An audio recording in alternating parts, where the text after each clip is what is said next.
Friends, welcome to my channel. இன்றைய பதிவு என்னென்னு பார்த்தீங்கன்னா, கத்திரிக்காய் பொரியல்.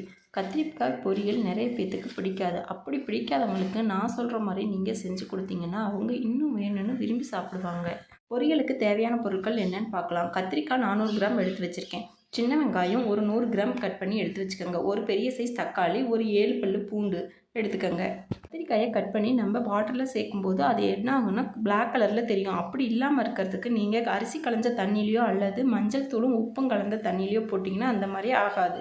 பொரியல் ரெடி பண்ணுறதுக்கு ஸ்டவ் ஆன் பண்ணி ஒரு கடாய் எடுத்து வச்சுக்கோங்க. கடாய் ஹீட் ஆனதுக்கப்புறம் 2 ஸ்பூன் நல்லெண்ணெய் சேர்த்துக்கோங்க. நீங்கள் தேங்காய் எண்ணெய் சேர்த்துக்கிட்டிங்கன்னா இந்த பொரியல் செம்ம டேஸ்ட்டாக இருக்கும். ஹீட் ஆனதுக்கப்புறம் கடுகு சேர்த்துக்கலாம். கடுகு பொரிஞ்சதுக்கப்புறம் 1/4 ஸ்பூன் சீரகம் சேர்த்துக்கோங்க. சீரகத்து கூடவே 1/4 ஸ்பூன் கடலைப்பருப்பும் சேர்த்துக்கோங்க.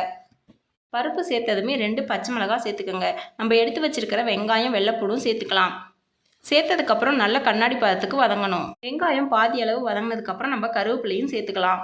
பார்த்திங்கன்னா நம்மளுக்கு வெங்காயம் கோல்டன் ப்ரௌனாக வதங்கிடுச்சு. இந்த ஸ்டேஜில் நம்ம கட் பண்ணி வச்சுருக்கிற தக்காளியையும் சேர்த்துக்கலாம். தக்காளி சேர்த்ததுக்கப்புறம் லோ ஃப்ளேமில் வச்சு நீங்கள் அப்படியே மூடி போட்டு ஒரு 3 நிமிஷம் அப்படியே மூடி வச்சுருங்க. பார்த்திங்கன்னா தக்காளி நல்லா வெந்து மசிஞ்சு வந்திருக்கும். இந்த ஸ்டேஜில் நம்ம கட் பண்ணி வச்சுருக்கிற கத்திரிக்காயை சேர்த்துக்கலாம். கத்திரிக்காயை சேர்த்த உடனே மசாலா சேர்க்காம நம்ம தாளிப்போட நல்லா மிக்ஸ் பண்ணி எடுத்துக்கோங்க.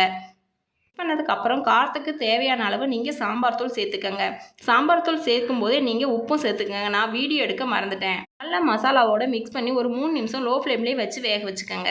பொரியலுக்கு தேவையான தண்ணி சேர்த்துக்கலாம். தண்ணி சேர்க்கும்போது நீங்கள் கத்திரிக்காய் மூழ்கிற மாதிரி தண்ணி சேர்த்திங்கன்னா குழஞ்ச மாதிரி ஆகிடும்.